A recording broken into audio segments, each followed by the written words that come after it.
What's going on, everyone? Hope everyone's looking forward to the weekend. I hope you all got to celebrate Cinco de Mayo. Get your grub on, get your drink on, maybe even get your smoke on, whatever you're into. I hope you guys who have watched the first couple of episodes of my podcast, just being honest, gotten something out of it. I hope it's sparked some healthy debates, maybe brought some things to light, or changed your way of looking or thinking about some issues or people, or maybe your views on politics. Tonight's episode is called Keep Your Head Up. Reason why I'm calling it Keep Your Head Up is because it's the title of a song by the late and legendary Tupac. May he rest in peace. In fact, I'm going to start tonight just by reading some of the lyrics from his song, one of his many great songs, I should say. And it goes, you know what makes me unhappy? When brothers make babies and leave a young mother to be a pappy. And since we all came from a woman, got our name from a woman, and our game from a woman, I wonder why we take from our women, why we rape our women. Do we hate our women? I think it's time to kill for our women, time to heal our women, be real to our women. And if we don't, we'll have a race of babies that will hate the ladies and make the babies. And since a man can't make one, he has no right to tell a woman when and where to create one. Again, rest in peace, Tupac. But yeah, that's basically what I want to talk about tonight. Uh, Supposedly, what the Supreme Court is proposing on doing, which is repealing Roe versus Wade. Very, very dangerous, like I said previously. It seems like these neo Nazi Christians and these extreme right wing Trumpist Tea Party Republicans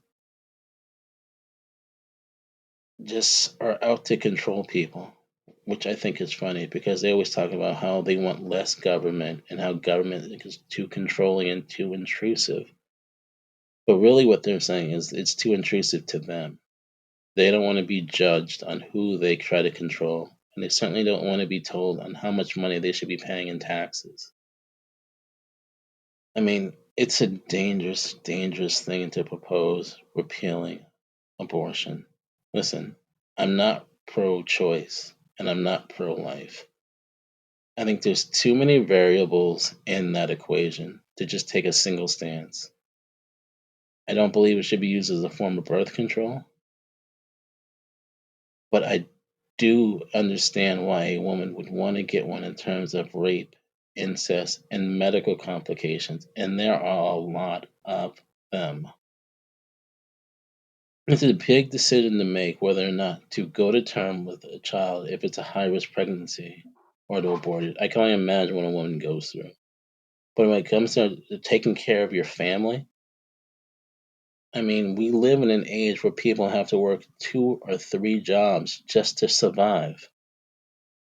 You need 2 parents, ideally, even though I know a lot of single parents. My mother was a single parent, and I give her mad props for what she did to raise me.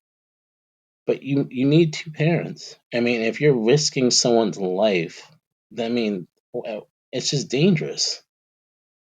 I mean, with the inflation, the cost of living, the cost of daycare, you get a $5,000 that you can write off for a dependent care flexible spending account. Do you know how expensive it is? It's not. That doesn't nearly cover it. But yet, many of these politicians don't want to raise the minimum wage, don't want to try and cap inflation, really. And they certainly don't go after these billionaires who are not paying their fair share of taxes. And then this whole thing about trying to save children. Well, it's funny, you only want to save them when they're in the womb. But when they're dealing with the real world or out in the real world, you seem to turn a blind eye to them. You put all this emphasis, all this effort, all this time, all this money, all this campaigning, all this propaganda on trying to stop women from deciding when and where they should have a child. But you do not focus that effort on trying to feed these children, trying to address their mental issues, trying to address all these deadbeat fathers that we have out there in the world.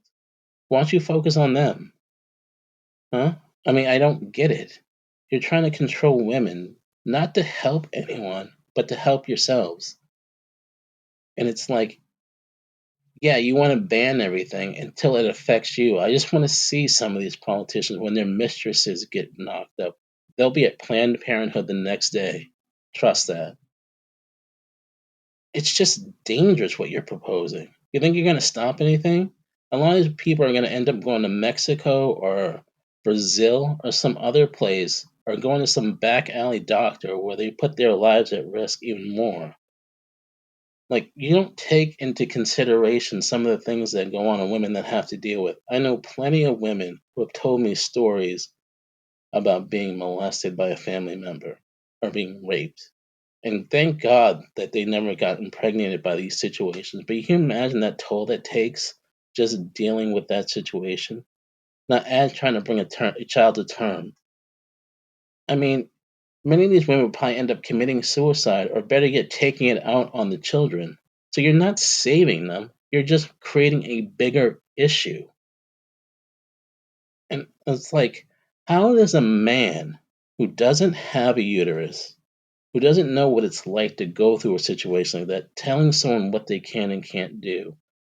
I mean, where do they get off? Where do they have the right? Like, I just don't get it.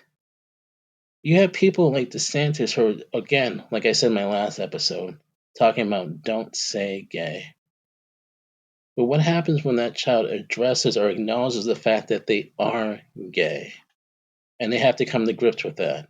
Not only that, but they're being ridiculed, bullied, and probably being tortured by their own family because of it. I mean, what do you do then? We don't address anything when it comes to mental health with adults, let alone children. We have children who are going to bed in the United States starving for food, barely have enough clothes to wear, don't even have a roof over their head. I don't see anyone addressing those issues. I don't see anyone saying anything about that or proposing any legislation, really, especially in the right wing, especially these Tea Partiers. Like, I don't see that being done or being addressed. And it's infuriating. So many kids are just thrown to the side. Like, if you really are about pro life, then be about it all the way. We never talk about these refugees who are coming to this country trying to make a better life. Like, just come out and say what it is. You just want to control women. Don't talk about Christian values or Christian views when you're not even a Christian. If Jesus Christ were to come down to this earth right now, he wouldn't recognize half of you who claim to be his followers because you're judgmental. You don't love unconditionally. You love with an asterisk after it because you pick and choose, and it's wrong. It's dangerous, and it's just sad. And it's just like, if you want to control or stop abortion so much, why won't we make it as law that you have to get a license to reproduce? And you may think I'm being silly or extreme, but yeah, but I'll have to have a license to own a gun. You need a license to drive a car. You even need a license to fish. How about a license to reproduce? Or better yet, all these deadbeat fathers out there, why don't you make it a law to castrate them? Because they're also making the problem worse of these kids that are neglected. If you did that, maybe we'd have less abortions. Something to consider, just being honest. But no, it's always like they want to address women. And all these Christian, conservative, neo Nazi, Republican people, that's all they address: gay marriage and abortion. But when it comes to embezzling funds or being infidel or cheating on their wives, nowhere to be found. Never talk about that stuff. In fact, they honor a man who has cheated on every single wife he has been with, who has made sexual references about his own biological daughter, which is just creepy. But no one says anything. Oh, he's a great man. Oh, yes, he should run for president again. I can't believe that he was president in the first place. But again, that's a topic for a whole different time. It is dangerous what we're proposing.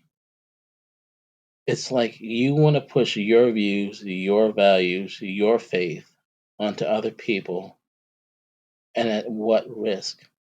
You're risking women's lives, their livelihood. Many women are the breadwinners in their house. Excuse me.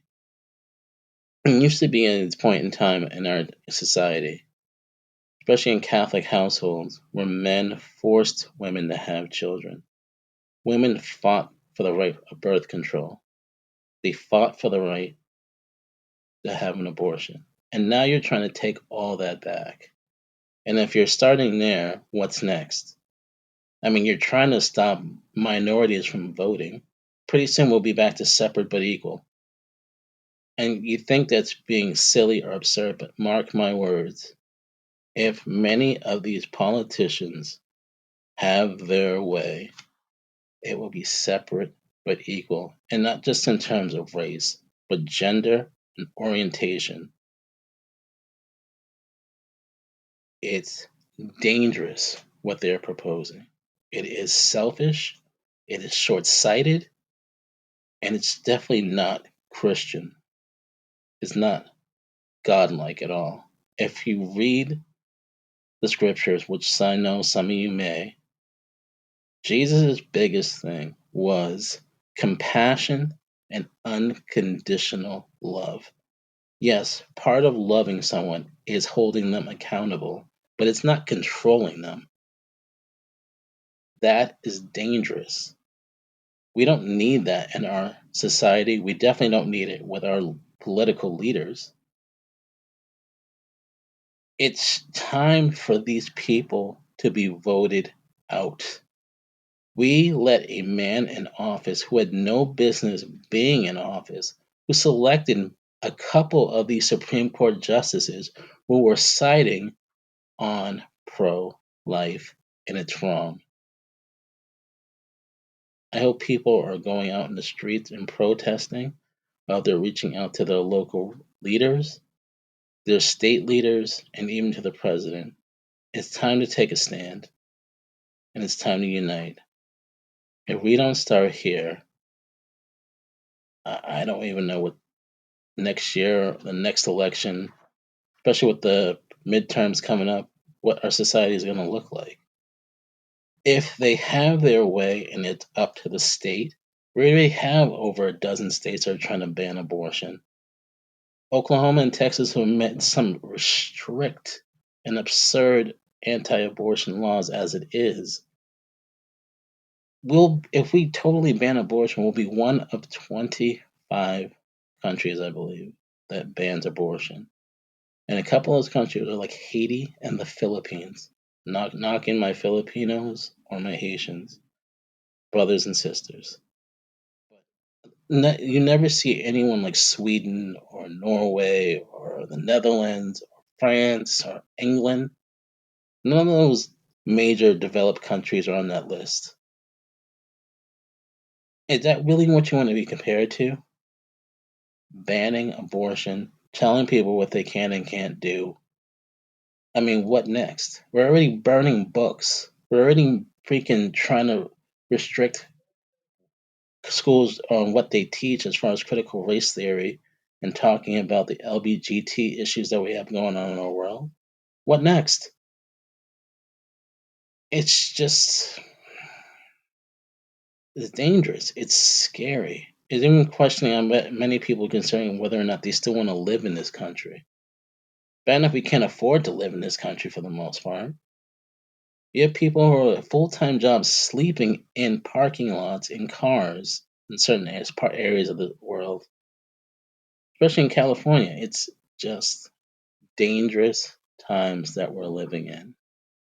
And I just hope, like I said, that we all stand together. I don't care what your political affiliation is, your religious beliefs. We need to unite. We need to stand up for our rights. And we need to protest. And I'm not saying riot or loot, but we need to let our leaders know that we're not standing for this anymore. Well, that's just my views. I'm just being honest and speaking my mind. I hope you do the same. I hope you guys have a good weekend, and you'll hear from me again soon. Bye.